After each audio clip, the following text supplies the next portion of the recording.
哦，大家我是大超，咱俩很久没有出去探店哦，在外面吃饭了吧？现在呢是早上8点11，正是吃早餐的好时候。朋友过2天可能就要走了，想着以后在一起吃早餐的机会会越来越少。今天呢，咱给安排上。这家呢是我们镇上目前还可以的一家早餐店，我媳妇常在这里吃。对于常年不吃早餐的我来说，咱今天也来试试味道。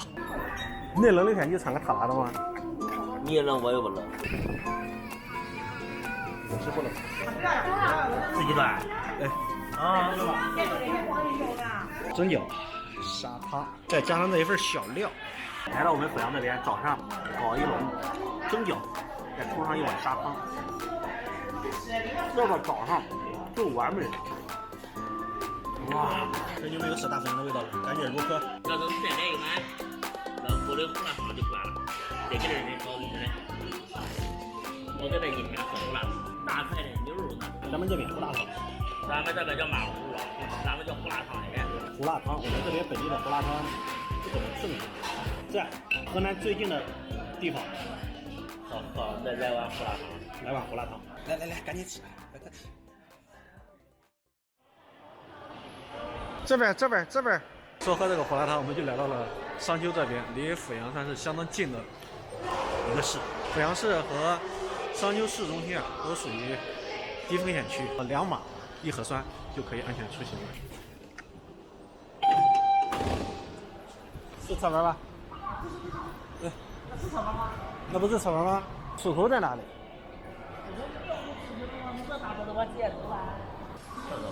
啊？叫什么？叫他嘞。这个的瓶子。他一会儿打电话。一会儿呢，咱去喝完胡辣汤，然后你别逗留。啊，中。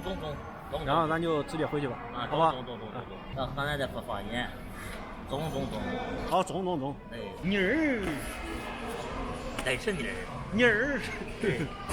其实提到商丘这里，在我小的时候，就感觉它是一个非常神圣的城市。在阜阳坐过绿皮车往北方向的，应该都知道商丘站，每次都能提到。但是我一次没来过，这是第一次来。今天好好享受这一碗胡辣汤。那师傅这边哪地方胡辣汤比较地道？胡辣汤。对。我应该中东的上午去吃胡辣汤。中午这味儿不一定有了，他都是弄个是早餐那是。我操，这中午啥好一点。啊，看看吧，碰一下。我的，咱要骑那么长远吗？骑多久？咱都要骑42分钟呢，不可能呀。哦，咱是电车，还是咱自行车？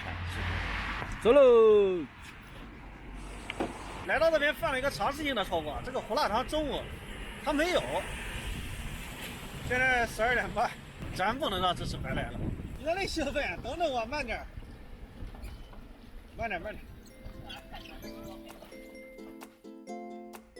胡大姐，这杠子烩面。对，4个烧饼，大碗羊肉汤。你也羊肉汤？我不要，他点的。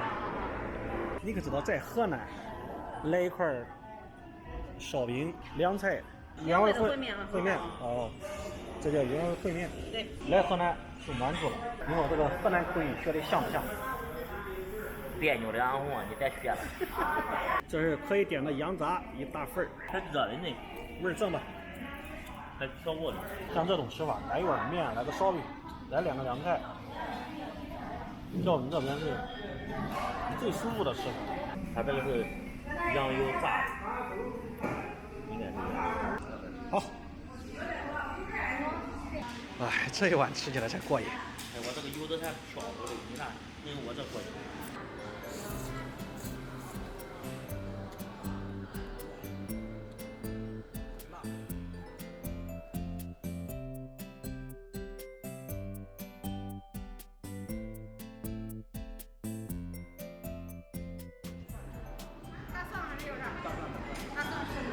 这地方离我们阜阳很近，而且都吃面啊。对，是这个。啊有，好的，随便来点。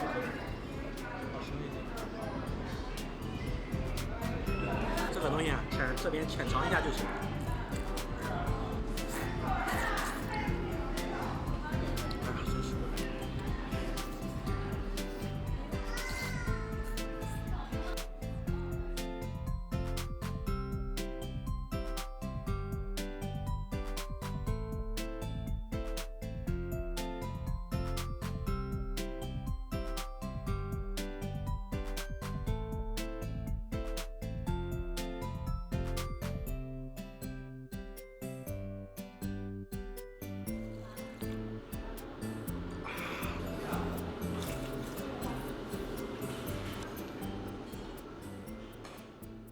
这是来满足了没？满足。人总有遗憾，留着胡辣汤，明年再战。过年等你回来继续喝。好了，就这样吧。拜拜拜拜。再见啊。拜拜拜拜。